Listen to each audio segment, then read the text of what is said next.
What's up guys, welcome back to the channel. So I made a video but it got corrupted, so I gotta kind of redo everything I did, which I can't because I already did it. But I made a new moving bed filter with a huge cheese ball container instead of the 2-liter bottle. I put 3 air stones in it, which you don't really need, but I just did it because I have extra. I might as well use it. And I have no other reason for the air stones, and I have a 4-way air tubing, so I just used all 4, maximize what I'm using or what I have.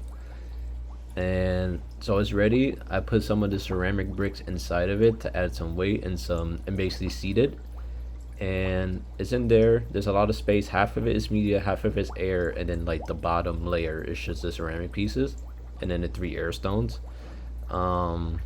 I'm gonna just keep an eye on it for a while. I don't think there's enough holes for water to come in and out, but it looks like it's doing good. It looks like it is full, so I'm gonna just leave it alone. I just put a rock on it because still it's very buoyant. I'm waiting for it to be waiting for it to get neutral, which it does after a while. It may take 3 or 4 weeks for this media to start just being neutrally buoyant and then just flopping around like the crazy other moving bed filters. So I have to wait for that to happen. If it doesn't happen by 4 weeks, I'm just gonna drill more holes on the bottom of this thing, and then maybe I could get more air in, more water in, and then it should function properly. That's the only thing I worry about.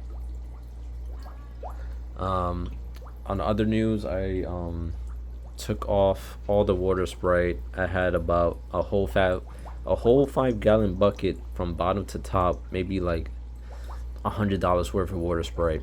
I took it all out the pond because it's been starting to kill my mangrove tree roots, and these took me over a year to grow. They grow very slow, and they've already 2 have died, and there's nothing wrong with the tank or the levels and the CO2, so the water Sprite was just taking over.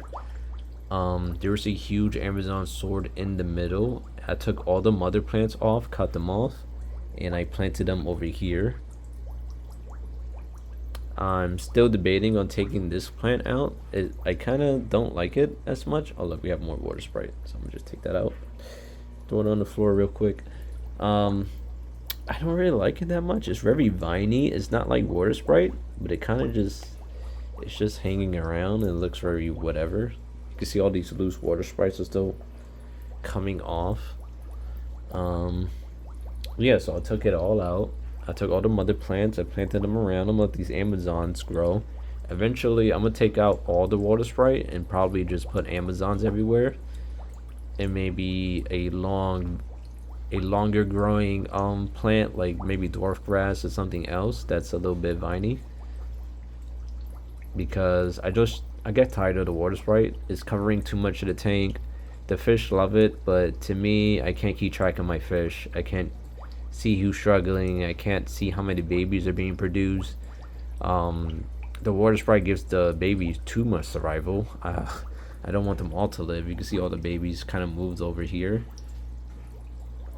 There's only one predator in the pond, and he's not really a predator. He's really a lazy roe fish. But I doubt he would kill any of the babies, to be honest. He's not really ambushing shit. He's quite lazy, but we'll see what happens. Maybe one day he would just pop off and kill like a dozen for me, but I don't think he is. Everyone's doing okay. This guy looks really nice now. He used to be all grayish and white, but now he's black and got blue, really blue coloring. He is a bully though, as you can see right now. He's chasing off another male. And I do have a lot of females in here. You can see how way he pops his fins and everything. This female is huge. I have another female that's have babies, but I don't know if I want to add more females to lessen aggression because I don't want more babies. So I might let them just mess with the females until the other ones grow up. Everyone in here is doing pretty good.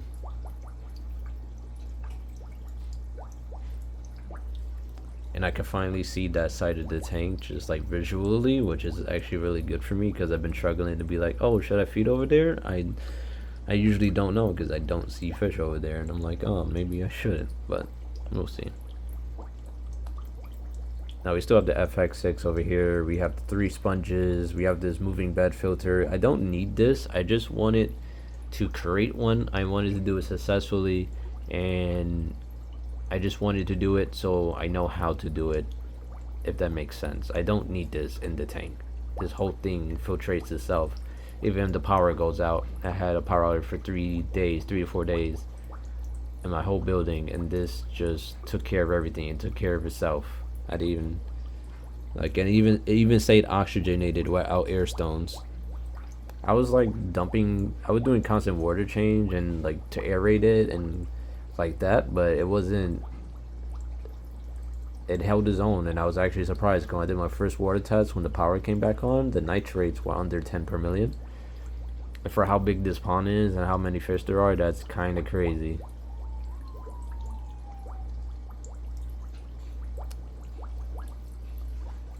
But I am happy about the results. I'm really happy I took all these Amazon swords off the mother plant and kind of spread them around, because it makes it looks more green now, honestly.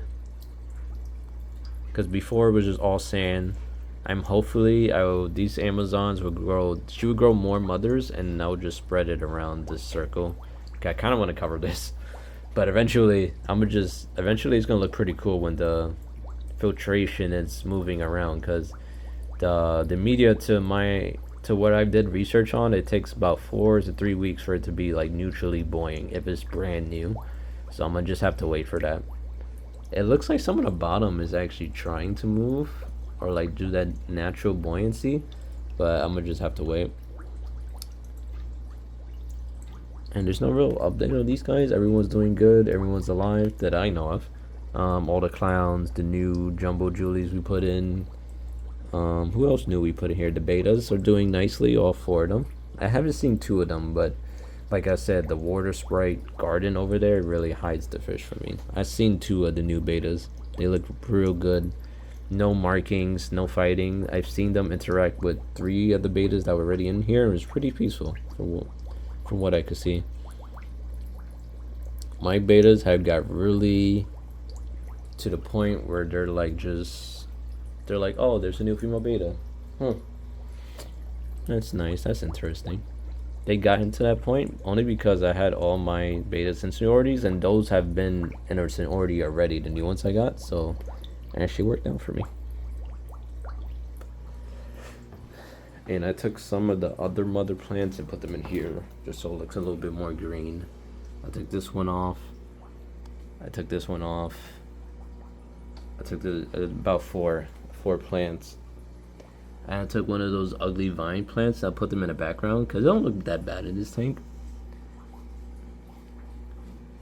Because I am planning, maybe I might be cutting back on the snails. Either I'm going to do it physically or I'm going to do it naturally.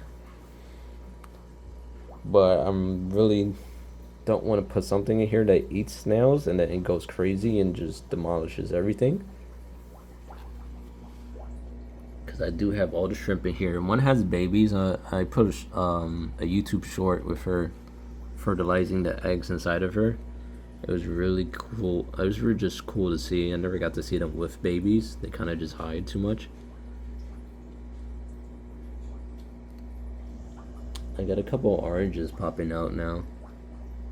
The genetics seem to be going towards orange instead of like dark red. I have 2 very dark red ones, which are the males, but that seems where the genetics are like leaning towards. I have 4 dwarf Mexican crayfish in here. They're really good at hiding. They love these rocks, and they will come out to eat every once in a while. I got all the coolies in here. They're having fun. They're having a blast, to be honest, when I actually get to see them. It's kind of hard to find them when I want to find them. There's just no pleco in there. I don't know if you can see it. Let me flash the light. Yeah. He's just chilling in there. They're not as confident as my other fish. The other plecos, the red ones. But hopefully in due time they will get that confidence and just be out and about. I do want them in the front of the tank. They're always to the back. They're hiding behind the filter sponge. They're hiding behind this. But I guess they really do like it because, you know, you can imagine it in a fish store open, nowhere to hide, and now you put them in this and they're like, oh, I can hide, I can be comfortable. So I get it. This tank is doing pretty good. I'm still looking for stuff to add to it to make it a little bit more populated. I do want to do something about the snails. They don't grow as fast as I thought. This is the same batch I had since I started. So these snails are about 5-6 months old, and they're not that big, to be honest. They don't grow as fast as I thought, because I think mystery snails live up to 2 years, maybe 3, but I'm guessing this golf ball size is very close to a year and maybe a couple of months. Because I've been trying to look up how snail growth and how fast it is, and there's no like direct timeline for it. So I'm just keeping an eye on these guys, seeing how fast they grow. But the biggest size are these. These are the biggest ones, the ones on a filter sponge. There's actually a little too many of them, and they're kind of like stunting each other's growth. There's a lot of cannibalism. Everyone's eating each other's shells. You know, I have this. This is GH out. I have throw calcium in there, a supplement, but I think there's just too many snails, and that's why I got to cut it back so a smaller group could settle and thrive. We got some ram swarms in here, but they're getting beat up by the mystery snails. Honestly, they're not even able to breed anymore because their eggs get eaten by everyone. Which I'm actually glad, because I was struggling to keep up with killing the rams. Like, it was so bad. There's a lot of moam on the bottom, which I'm not worried about, because that's a shrimp tank for you. They like moam. Snails, they like the moam. You can see everyone's hanging on this big mystery snail. And it looks cute, but they're actually eating her shell. Which is why I want to cut back a little bit. I can't imagine how stressful that is, how much calcium they're taking from her every day. And some are just lazy, they just hitch a ride on someone else. Like, this is just crazy. Yeah.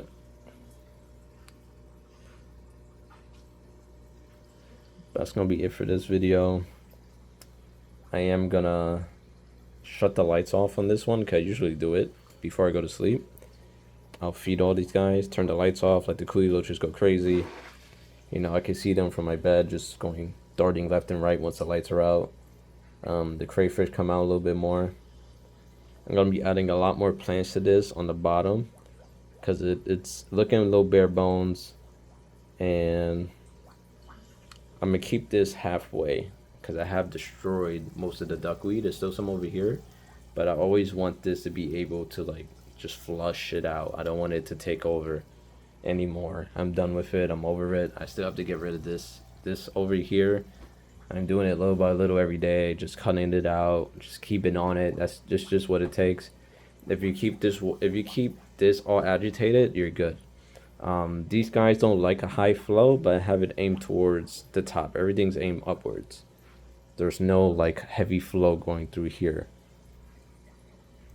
So it should be all good. These guys are going crazy. There's so many. This filter has really keeps out the fry. Like, it really keeps out the shrimp. My old filter, no. This is a FX. This is the generic. This is like a 3D printed one someone made and they sell online. So if you have this one in like a shrimp tank, all the babies will go in here. Your shrimp will go in here. They'll just get sucked up and they'll be in your filter like mine's were. I did a video on it on a while back, and I was like, that's what I got that one. You could put sponges in here, but the only problem is that the FX6 has a system where if they get air inside the filter, they'll start purging and turn off and turn on. And if you put a sponge in here, it kind of just agitates that so much, because the sponges naturally attract air because it's getting sucked on. It's pulling in air from the water. The sponges are aerating the tube going into the FX6, and it starts purging. I had to do it. I had to FX it start purging for hours, like starting. Took out the sponges, started immediately. So I could have put sponges in there. You could always get a fine mesh bag and just tie it over this. The only problem is you can't really hook it to the wall anymore, because if you cut a nice enough hole to put the suction cups, the shrimp could get in. So this was the best option for me. But thank you guys for watching. I'm gonna let you guys go. It's been a long day. I've been working on this tank all day, and I'm tired. I am tired. Oh, there's the Julies, the new ones. I have to do it on the about to say underground, underwater video soon. I haven't did one in a while, and we have a lot of new guests in the stock pond, and all these babies are doing good. These actually look really new, so she probably had babies again. The second female, because I haven't seen her. She's on the other side, but she looks the same size, but because once the females get big, they kind of keep their size, which is kind of concerning for me. I can never tell if they're pregnant or not. But yeah, let me know what you guys think of the build. I know this is big thing is ugly in the middle, but once the moving bed filter starts flowing around, I think it's gonna look really cool in the middle. And also once I put plants around it, it probably won't be super like ugly and visible. Or I'm thinking about having dragon stone just like kind of 360 around it and doing like a centerpiece with it. I don't know, just all ideas. Might not do it, might will. But see you guys on the next time. Peace out. Thank you guys for watching. Please leave a like and subscribe. It really helps out my channel.